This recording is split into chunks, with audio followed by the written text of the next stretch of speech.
there's different types of conversations around family business transition if you want to kind of talk about that. So there's the we know exactly what's going to happen, and at this date and time, this is what, like, we're going to transfer these shares to this person, and this is their time. I love those people. They're really they're super organized, and they know what they're doing. And then there's like 90% of the rest of the population that has a family business where it's like, we're not going to talk about the uncomfortable thing, which is at some point in time you're going to croak, and we're just going to pretend that you're going to live forever. And we're gonna have a and we're all freaked out, and we're all stressed out, and we have all these underlying hopes and fears and so forth, and we're just gonna, like, a month after the funeral, we're just gonna, like, blah, and just kind of like have a street fight of some sort. And we kind of, I think a lot of businesses, family businesses, do that because they don't want to have that uncomfortable conversation about you know, what happens if tragedy strikes when you're young. That's one thing, because we dealt with that as a family. I lost my first husband, so that was one of those things where, like, I was used to what do we do in the of a disaster. But at the same time, what do we do? When is the right time for someone to no longer be at the helm? How do you transition? And I knew for our organization, my dad was not going to hand it over. He was going to die there. And he did. Because of his personality or stubbornness? Yeah, I think it was his personality. He had no intention of retiring. I mean, it would be, theoretically, it would be mine eventually. And I think through inheritance, or in his mind it was through inheritance. And then so he passes, and in my mom's mind it wasn't inheritance. It was, you're going to pay for it.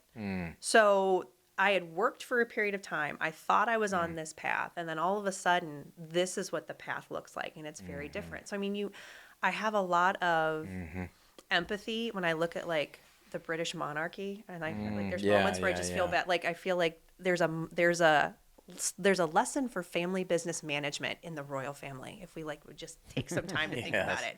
I mean, I can tell, like, you had the queen where it's like she's wonderful and everybody loves her, but my gosh, was she going to do this forever? And then you've got Prince Charles, you're like, oh, he had potential, but he's just never going to get there because he can't do it. He's old now. And then you've got this new generation coming up, and then you've got Harry and Meghan, and oh my gosh, what is I mean, anybody who's ever been in a difficult family business situation with a bad in-law, I think, can watch that situation and go, we know what's going on. Well, and imagine all that being all over the news and all of your, fashion statements and personal life choices and all that being all over the news. It is, and it's like that in a family business too, because your employees see everything that's going on, and you've got to make sure that you try to walk in lockstep and have straight communication, but then at the same time there's the message that the company's saying, and then there's the message that we take home. And we have to make sure too that are these individuals that at the end of the day, when everything's done in business, are we still going to want to sit around the table and have dinner with them? Or are we still going to want to see them at Thanksgiving? And that was the one part with my mom and I is I think we slowly realized that if we ever wanted to have a successful relationship post AUI, it was really important that we learn how to talk to each other. So we went to therapy through the business family transition. I was mad when she first said we're going to do it. I was like, this is stupid. I don't want to do this with her. When with the therapy you thought was stupid, or I thought initially? Going to therapy with her was stupid. Okay, got it. And then I went to therapy myself at the same time. So I went to therapy so I could deal with our family therapy to, like, work through. So I would say, hey therapist, we're going to therapy, so I need your help. So I need another, so I got a separate therapist to work through some of the things. How did you find these folks, by the way? Because I've tried this a couple times, and I'm like, nah. I think some of it's you got to interview people. I mean, because not everybody's not. I mean, when I found my personal therapist, I interviewed like 7 people. And I mean, it's like a job interview. You got to find the right person. Give me their number. I can share information with you privately. Shane, I want to hook Shane up. So, I mean, it's really about finding the right person. And then with the family therapist that we worked with, she had a recommendation for like 3 different ones. At that point in time, I'm like, I don't really care. Just pick one, Mom. So she did, and she liked him. And I mean, I thought he was okay. We were there. That was more for her, I think, than it was for me. The work that I did on my own was probably a little bit better. I mean, we had, I would say in 2017, things got pretty contentious between the two of us. I mean, we had the screaming in the driveway conversation about you're going to sell me the business or I'm going to quit. And I mean, it was it was not fun. I mean, and then we had kind of like a Cold War where the employees knew like something's going on. We're going to follow you, but she pays our paycheck. So how does this? Yeah, it's very confusing. It is confusing. I mean, and then the other perspective is when you're in an organization and you're responsible for driving it and you're responsible for growth, and then you realize that you have to pay for it. There's that reconciliation of I grew this organization by like it doubled in size in 2 years. Yeah. And now I got to pay more for it. Yeah. Oh, man. I mean, like, Yeah, there's a lot of 4-letter words, Mark, that I'm not going to say. Sure. But it was hard.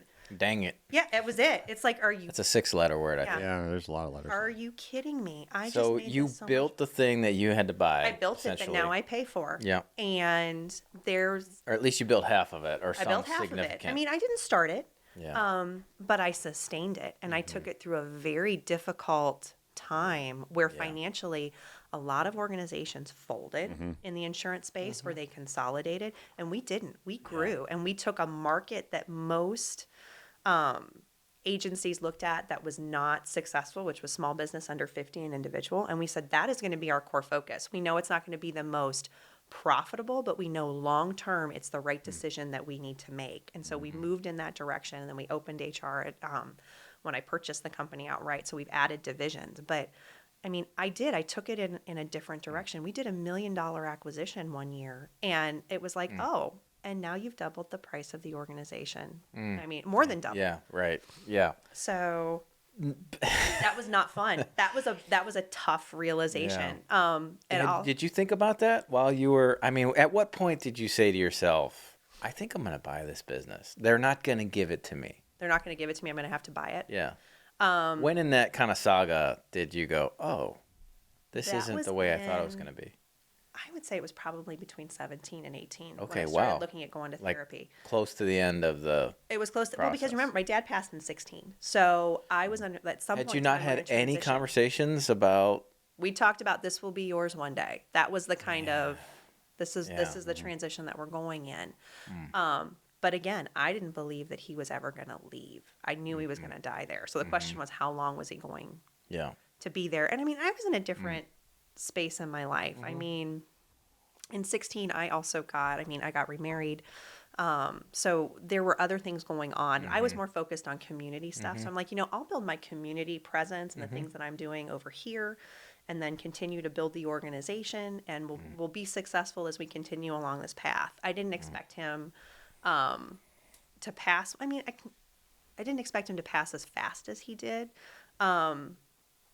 But at the same time, I mean, Mark, I was running the organization. I could do pretty much anything that I wanted within reason. So, I mean, I guess I was kind of just in that space where I was okay with it. Yeah. And then when my mom took over, it was that realization that, she's doing this, but she doesn't really want to. And I don't know that she has, and she didn't have the skill set to do it. I mean, she'd run operations. She'd never run sales and marketing. So she had no idea what some of the things took in order to deal with the being out and being present and being in the community. She hated that part of the business. And so I think that's where the transition started to occur. So as we started to go through that argument in 16 to 17, really 17 to 18, because she had some health issues as well, was when I finally realized, I'm going to have to buy it. And then I had to have that conversation of, do I even want to? Yeah. So we had that lovely driveway screaming match.